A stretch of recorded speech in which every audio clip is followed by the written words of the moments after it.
Thank you very much and welcome. Today we're going to talk about trade, in a sense, what Columbus has been able to accomplish by opening up the New World, opening up the Atlantic Ocean, and as a result, we have a different world. And, you know, today than we would have had if that was never really fully discovered. And it's interesting because it's very hard with so many great historical events to wonder which are the most important. And this discovery by the West or Europe, old Europe, of the New World is unbelievably important in history. And of course, so many of us probably are from the United States, so we're a party to that, to say the least. So anyway, trade in the New World, and it's always called the Colombian exchange, meaning the exchange of plants, animals, diseases, etc., between the Old and New Worlds. This was my credentials, which you've heard about before. Now, in my last lecture, I described how Columbus, in reaching the Americas, had launched, one of the most dramatic periods of world history, the European discovery of the New World. And I always, in a sense, hesitate when I say discovery, because that's really a misnomer. There were inhabitants in the New World. They didn't need to be discovered. They were living there already. But the Old World, Europe, did not know about them, that's for sure. As a recap, we'll briefly review a little bit about what we discussed prior to set the stage for how the Columbian exchange worked to create our new world economy, which we're all party to and we live in. Now, the very early world maps, this is one of them, showed you only the land masses of Europe, Africa, Libya, Asia, India, etc. And that was it. And the seas located within those territories. The shaded area of this map is exactly what was known to the world before Columbus. And I say that with some misgiving because, as I've told you before, the Vikings had really been to the New World, but it hadn't been publicized in the rest of Europe. And also we have Basque and Portuguese fishermen that had been to the New World following cod runs. But they, of course, wanted to keep their fishing areas secret, so they never discussed it, never revealed where they were. The Old World, Europe, had no knowledge of the Americas, as you can tell from that map, or even the Pacific Ocean. And there was a great fear of the unknown. I think, as I mentioned the other time, the Atlantic Ocean was known as the Sea of Darkness, because they didn't really know where it was, how far it went, anything. Searching for a westward passage to the Orient by Columbus resulted in the New World discovery. And the Europeans then got a much more comprehensive understanding of the planet. It's a famous turning point in world history, the rise of the West. That's the ocean, I assume, outside making those noises, I hope. Europe was not capable of world domination until you get past Columbus in the 1500s. Now, the caravel, as I mentioned, the ship, the new kind of ship that Columbus was sailing and the Portuguese were sailing, enabled Europeans to transit open seas. In the past, they used to have to stay sort of in sight of land and the coast. Now these ships gave them the flexibility to go very much out into the ocean sea where they could see no land. And, the Europeans were able to learn a tremendous amount from the initial discoveries of the previously unknown continents. And it also is a very big factor in triggering the scientific revolution that we had after the Renaissance in Europe. And by 1800, as a result of all of this knowledge and discovery, etc., Europe had become the dominant world region. and was, in a sense, more significant than the ancient Asia provinces, etc. Now, we've touched on a lot of this before. Very quickly, we went for the first few voyages of Columbus to many more exploratory voyages. And this map is a little confusing, I apologize. But if you look at it, the red lines indicate Spanish voyages, which followed Columbus. Many followed the same route as we have.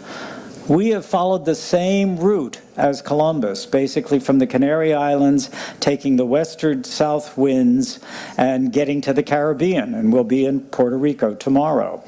The red lines, as I said, were Spanish. The blue, green, and brown lines here show how the French, English, and the Dutch, to a lesser degree the Dutch, how they followed to sort of explore what was the New World.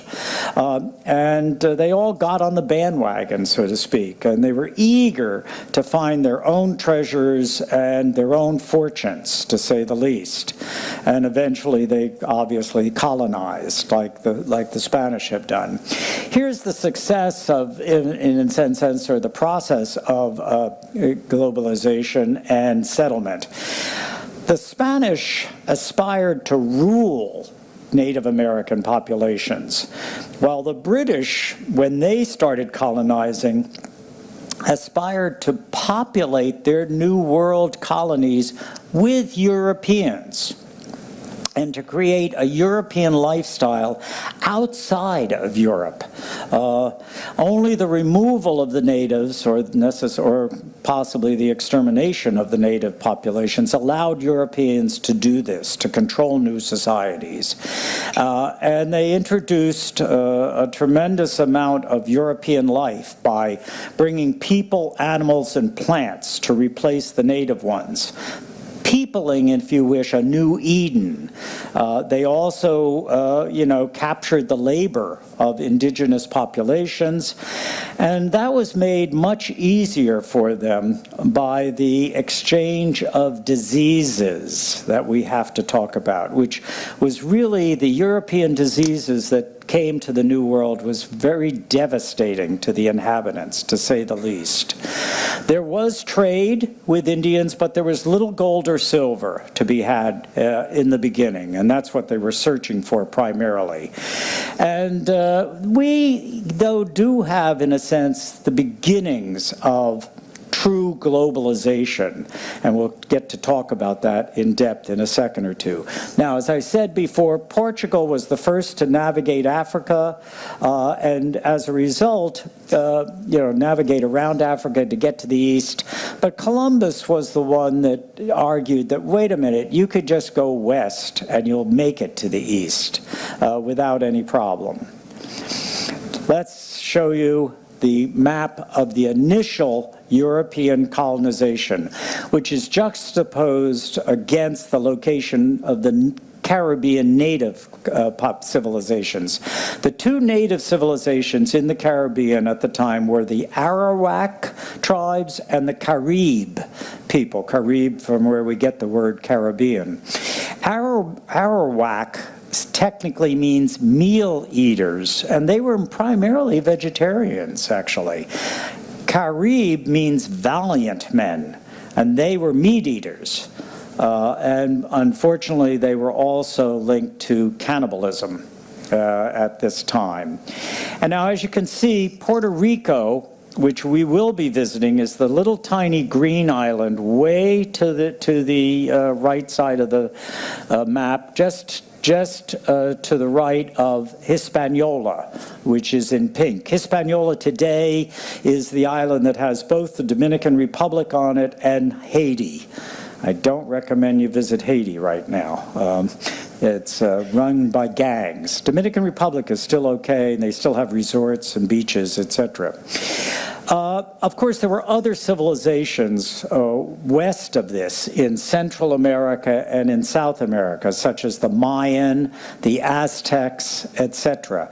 But those are subjects for another cruise, a different cruise than this, since we're just going to hit the Caribbean really briefly tomorrow for one day. Now, the indigenous islanders were isolated, and as a result, they were very vulnerable to disease. And we will have smallpox epidemics, etc. They were also not really warlike, surprisingly enough, and so also very vulnerable to conquest and enslavement, particularly by the conquistadors, the Spanish conquerors. The Europeans, of course, had major military superiority: swords, muskets, armor, horses. This book I just wanted to mention to you, Guns, Germs, and Steel. It's an excellent depiction of this reality, how the much more advanced European population inserted itself on the natives in the Caribbean. I recommend it to those of you who would like to know more about this power imbalance, and it's a very important book nowadays. Let's talk about the exchange, the Colombian exchange, and let's start first with disease, because this had the major impact on the native populations. The diseases included, of course, smallpox, measles, diphtheria, typhus, influenza, the plague.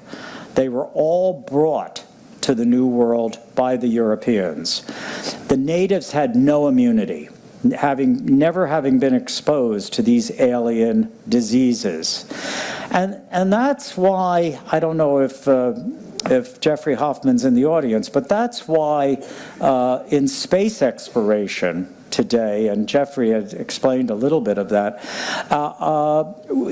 and Jeffrey can attest that our experts are so careful to clean and to isolate anything or any bacteria that could cause this kind of disease to us, bringing it back from abroad, in the planets, the moon, Mars, etc. Now, where did we get? It's estimated that in the century after Cortez conquered Mexico, which was 1521, the indigenous population of Mexico, which was somewhere between 13 and 25 million, fell to only 700,000, giving you a really good idea of the 80 to 90% of the fatalities that were caused by these diseases. Smallpox arrived in 1518, measles arrived in 1530, diphtheria, typhus, influenza, and the plague all came later. Malaria didn't come until we brought the Africans in with the African slave trade. And the only disease that was brought from the old world to the new was syphilis. And it's interesting how rapidly syphilis expanded once it got to Europe, to the old world. By 1495, it was in France, Germany, and Switzerland. 1496, it had already spread to Holland and Greece. By 1498, it was in the Middle East and India. And by 1503, it had made it all the way to Canton, China. So it was a very fast-spreading disease, and luckily not in any way, shape, or form as deadly as some of these others. It was certainly an annoying and disfiguring disease that the old world had to learn how to deal with, to say the least. Now, it's very important, and this is an excellent summary, and we'll go into more detail. This is an excellent summary of the Colombian exchange. Those food and other items that went from one world to the other world, both, and you can see it's a clockwise type of routine. This transfer of plants and animals altered the diet and the lifestyle of both worlds, not just the new, both worlds. The old world got changed too. And these are animals and plants and animals going in both directions, and let's talk about them in some depth. The one big advantage that many of the new crops had that were being introduced from the New World was they were cheaper, they were easy to grow, they were very nutritious, and they provided much more crop and diet variety for the Old World. Let's start with maize, corn. Maize could be grown where wheat was grown, but it took much less labor. It had double the calories of wheat, and it became eventually the dominant animal feed that all, cattle raisers, sheep raisers, pig raisers, this enabled herders in the Old World, in Europe, to keep herds over the winter. In the past, they had to slaughter them because they didn't have the food. It wasn't growing. So they had to slaughter those animals and, provide the meat. And they had to start anew every spring. But this things like corn and potatoes in particular too, enabled them to keep their herds over the winter and keep them going. Maize, let's just talk briefly about it. That's corn from the New World. It has more calories than wheat. It's got much less labor to produce. It's disease resistant, which was very good. It has a high germination rate. It's wet tolerant. And it's a phenomenal livestock food, and it became the major livestock food and the dominant crop of the Old World within 75 years of its introduction. Potatoes, another one of these very successful implants, from the New World to the Old. This has 4 times the calories of a grain like rye. Rye was the most common grain being planted at this time in medieval Europe. It would mature, potatoes would mature in 3 to 4 months as opposed to rye, which took 10 months. Potatoes could be left in the ground and dug up when they were needed. Grains typically had to be harvested when they were ripe. And that put the grain crop at a risk because you had to harvest it and then you had to protect it from rats and rodents because this is fantastic meal for them. And so as a result, this became a very popular substitute for grains, rice, etc., rye, etc. Now, the Bible is unfortunately not mentioned it doesn't mention potatoes, and so there was some resistance from lots of people because they claimed 2 things, which are a little contrary, if you wish. It was claimed that potato aroused sexual desire, but also could cause leprosy. So I'm not sure how you balance both of those together. But anyway, there was a lot of myths about what potatoes could or couldn't do because they had no record of it. They had no knowledge of it whatsoever. Tomatoes were a really wonderful addition from the New World. It was called the love apple. Based on a Garden of Eden story. And indeed, some people thought that Columbus had actually found the original Garden of Eden. It was initially considered a forbidden fruit because it had, they thought, very strong aphrodisiac effects. Other people thought, just like potatoes, that maybe it was poisonous. So we do have some issues with the introduction, but tomatoes are great. So it didn't take long for people to say, well, wait a minute, there's nothing wrong with this plant.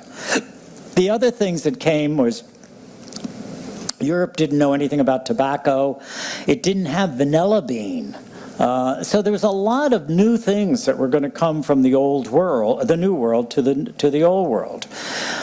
The one and only animal that the New World contributed to the Old World was the turkey. And it was misnamed because the Europeans thought it was coming from the east. They thought it came from the regions of Turkey and the rest. So as a result, it got misnamed. But that was our only contribution from the New World to the Old World in terms of animals instead of crops. Columbus, on his second voyage, decided he needed to spread, European herding and European animals. He brought with him there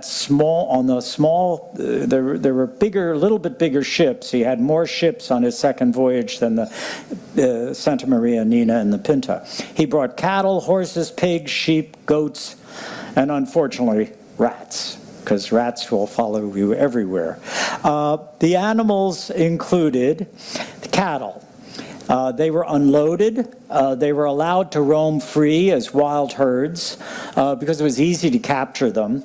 And the hides and smoked meat became vital to feed the sailors and the colonists on the subsequent ships that came to the New World. So it became a food source, a basic food source for sure. Horses actually had developed first in the New World, but they had been extinct in the New World for 10,000 years at this point. So Columbus brought some on his second voyage. And, it's really hard for us, I don't know about for you, but it'd be hard for us to imagine the New World without horses. I mean, all those Western movies with cowboys and Indians would have to be redone. I don't think they'd be riding around in jeeps, but, they still wouldn't have had horses at that time, to say the least. Pigs, they were highly prized. They could reproduce 6 times faster than cattle can, and pork actually became the preferred meat. It was very easy, and there were a lot more pigs around as a result. Now, sheep were great because they provided extra benefits, not only the meat that they could provide, lamb, but they provided milk and wool. So these were very popular and once they got hold of them, very good to be raising and in herds, etc. Now, many of the central ingredients that are in modern European cuisine, the cuisine that we're eating on this ship too, was introduced from the New World.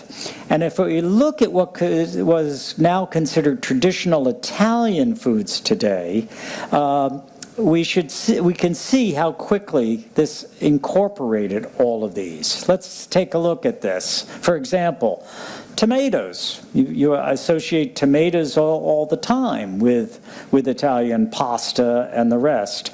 Pasta sauce and pizza. The tomatoes were domesticated from South America and became a vital portion of Italian cuisine today. Flatbread and pasta were actually introduced from the Arab world by medieval merchants. You think of tandoori, etc. Noodles were introduced from East Asia. Polenta, which is made with maize, with corn, came from Mexico. Potatoes in gnocchi came from the Andes in South America. Red pepper and chocolate were also New World products. And so we have a tremendous amalgamation of all of these these products in the Italian cuisine, but we have it in every other cuisine nowadays. All cuisines are virtually worldwide, international, to say the least. And we also, this is something the Europeans don't like to hear, in the 19th century, European wine grapes were destroyed by a phylloxera blight. And the wine had to be saved by grafting vines onto the root stocks from grapes from Texas. So those of you from Texas, you provided a great service to Europeans, and you're never going to get any acknowledgement from Europeans, but all wine products in Europe owe a great debt to Texas and to California in some ways, because some of the grapevines came from California too. And so America in the modern era is also very significant for cuisine, not just after their discovery, etc.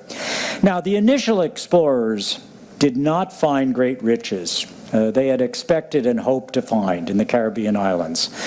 But however, their search for gold and silver and precious gems continued. They didn't stop. And it finally paid off as they moved further west in Central America and South America.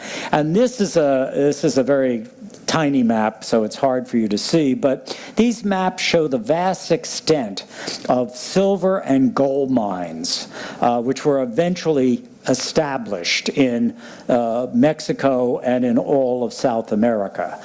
Now, that's a positive because they wanted the gold and silver, but it's also a bit of a negative. Those of us living in the modern world probably understand it, and these graphs show it.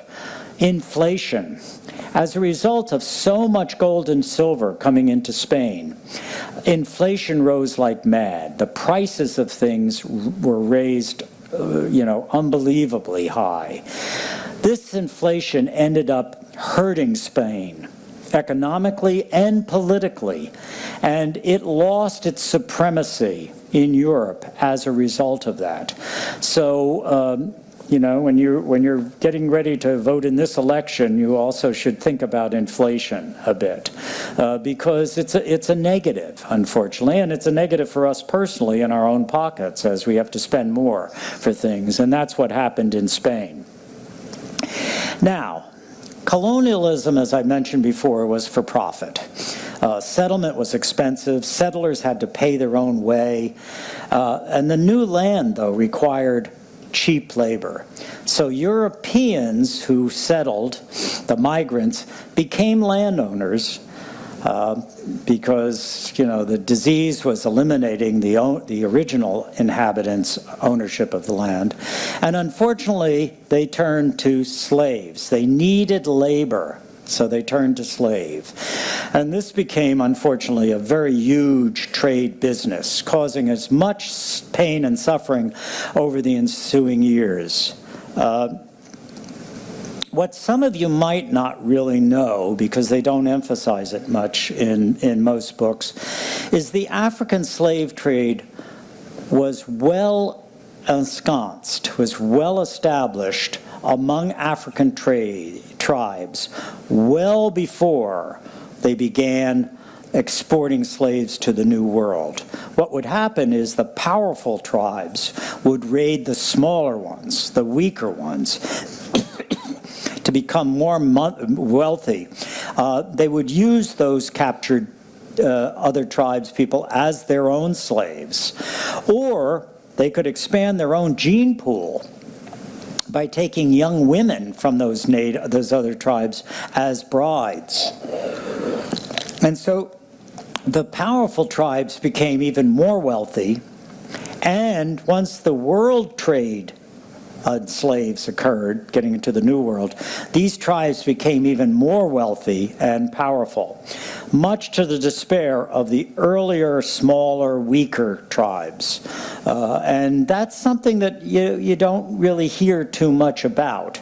It's as if the American landowners or plantation created slavery or created the concept. Not at all. They took advantage of it without any effort, that's for sure. So let's talk a little bit in the few minutes we have left about globalization. When did real globalization begin? While there was globalization in the known world early on, with Europe trading in the Middle East and the Far East, primarily for valuable spices. And we talked about the Silk Road, the spice trade, and the rest.